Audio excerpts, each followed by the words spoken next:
I am Savvy Mike, and this is I Am Savvy Mike TV. And I kind of told y'all when this Diddy thing came to a verdict, that's when you were gonna get all the Diddy content from me. Like, I was about to just talk about that bullshit that was going on in court, unless like names got dropped. I mean, Kanye popped up, but he just popped up. It wasn't like he was on the stand. But I think I found a way to talk about that either way. Regardless of it, Diddy was indeed not cooked.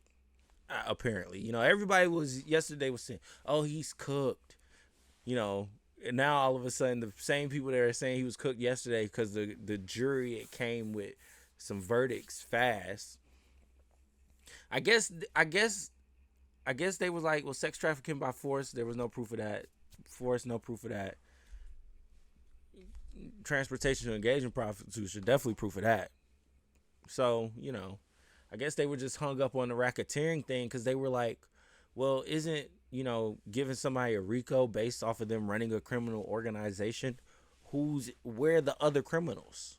Diddy was just himself running a criminal organization.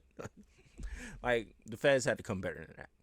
But we have Stephen A. Smith basically reacting and saying the same thing. So let's listen. The worst case scenario is that he could be sentenced to 10 years in prison for each, okay, and that he could face up to 20 years. Everybody that I've spoken to, and I'm about to bring you two legal experts to explain all of this to you. Everybody that I've spoken to said, forget 20 years.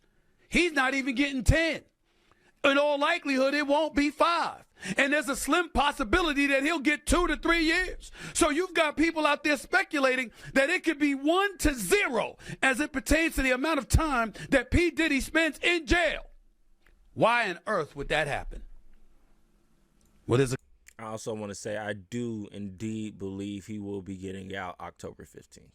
I think they're going to go to that sentencing. The judge will probably give him some probation in a year, maybe 2. And have time served. So, yeah, he'll probably be walking out of that courtroom. As he should. Because transportation to engage in prostitution. Really now? Really now? You know what world we live in? You know how many people should be arrested for that count alone then? Throw them all in jail. I ain't gonna snitch. But just go watch Twitch. I'll just say that much. Just hop on Twitch. You can see all the transportation to engage in prostitution there. A couple of reasons to point to. Clearly, the Southern District of New York, an elite prosecution unit, didn't do their job well enough. So they didn't get him on sex trafficking. They didn't get him on racketeering. They didn't get him on that stuff. Okay? They didn't get him on it for Cassie Ventura or Jane Doe. That's number one. Number two, what's another reason why he could get off? Because now it's at the discretion of the judge.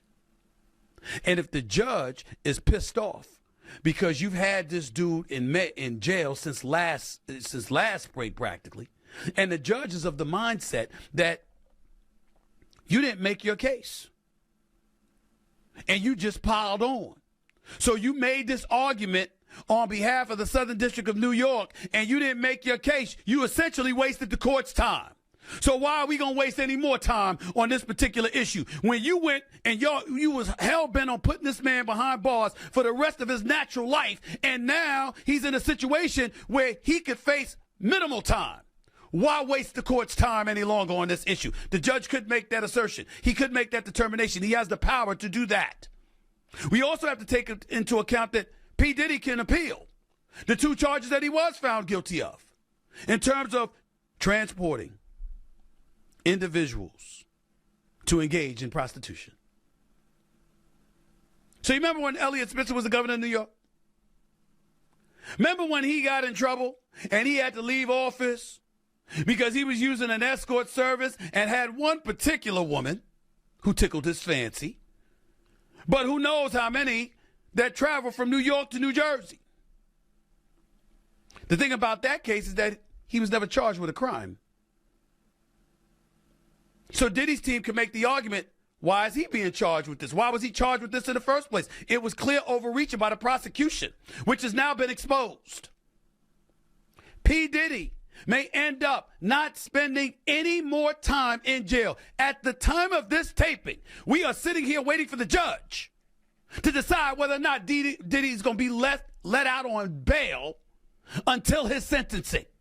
And if he's let out on bail until his sentencing, and then he comes back for his sentencing, and that sentencing could be anything from 1 to 2 to 3 years in prison, or maybe it's just community service and a stiff fine. That's it.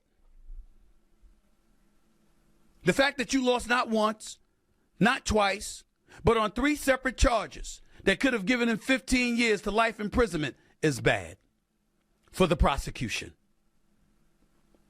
And if we're being honest, because we have to go here, ladies and gentlemen, it doesn't look great for a lot of supposed victims out there. Now, before I go any further with this subject, let me be very, very clear. My heart goes out to any of those victims out there. Any real life victims of the kind of things that Cassie Ventura and that Jane Doe described. For something like that to be happening to anyone is egregious, and I personally believe that people who do that stuff should be thrown under the damn jail, as do most human beings, in terms of sharing those kind of feelings about people who perpetrate such heinous acts. But we got to be real about something here. Diddy getting off on this charge, on these charges, was the jury saying, we don't believe you. For the most part, we don't believe you. Why would they say that? Because the text messages that were revealed between Cassie Ventura and P. Diddy showed a willingness on her part to participate in the quote-unquote freak-offs. In the eyes of the jury, you were complicit. It was consensual. They weren't buying that you were forced. The same could be said for Jane Doe and what her text messages revealed. Remember, there were occasions when the freak-offs didn't even involve P. Diddy. And you had Cassie and Jane engaging in freak-offs of their own volition and picking partners that they wanted to be with. That's what the jury is saying. Stephen A. Smith ain't saying this. I wasn't in the courtroom. I didn't hear every nugget of evidence. I'm just telling you what they said. I'm just telling you what they said. Now, the Southern District of New York, Homeland Security, remember when they went to his homes in Miami and L.A.? And, of course, attorneys for the alleged victims are going to have their own things to say. Either way, the case was weak. The evidence was weak. It was all weak. And I can understand the jury saying that, while we believe that Diddy might have been abusive because we have actual proof and evidence of that, we can see that on tape. As far as the freak-offs go, even the freak-offs that we did see on tape, because the jury did indeed see these freak-offs on tape, they said to themselves, it's not enough. It's not enough for me to say this is sex trafficking by force. It's not enough for me to say that this is RICO. It's enough for me to say this is a freako. But unfortunately for Cassie and Jane Doe and anybody else that wanted Diddy to go down for this, there is no laws against being a freaky ass nigga. It's not. No, unless you're being that towards children. Then we treat you like R. Kelly.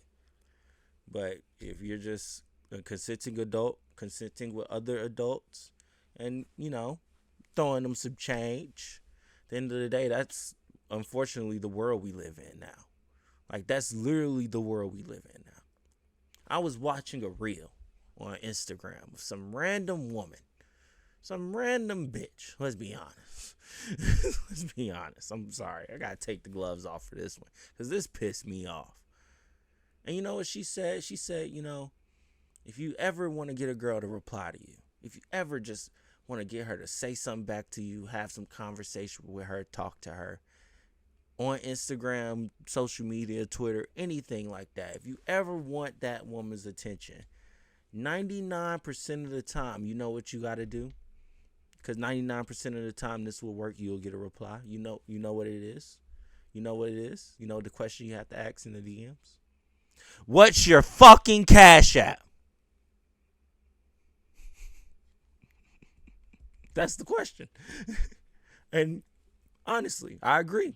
99% of the time, the bitch will respond with her Cash App.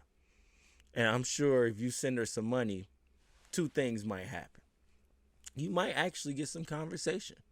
You might actually get the chance to get to know this woman. Or you might just fucking get scammed. And she might text you back and you get ghosted.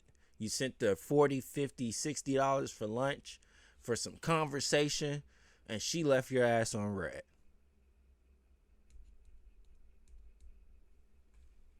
Yeah. That's what these treacherous thoughts and bitches are doing nowadays. That's how you get to talk to them. That's how you break the ice. You can't ask him, hey, how you doing? No, that's dry. Get to the point, nigga. Okay, what's your Cash App? Huh? That's what we're talking about. This is the world we live in. And y'all want me to agree to locking Diddy up off the fact that this is what's happening day-to-day lives. Niggas are living this life every day. Asking for Cash Apps, getting them, sending money in hopes to get the chance to talk to a woman. Like, where's the law for that? Like, where's the RICO for that? Like, that's not a RICO. That's not transportation to engage in prostitution. That's nothing.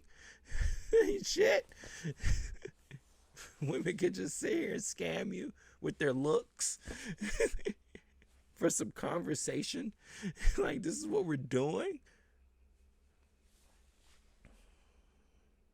I'm sorry. A part of me has given up on the world. I'm not even gonna lie to you. A part of me has just said, fuck it. It is what it is. Let people be people. And if it all burns, then it all fucking burns anyways. Let me know what y'all think in the comments below. I am Savvy Mike, and this is I Am Savvy Mike TV. Man, you know what? Shout out the hoes hoeing, the thoughts thoughting, the tricks tricking, the pimps pimping, and the diddies diddying. Peace.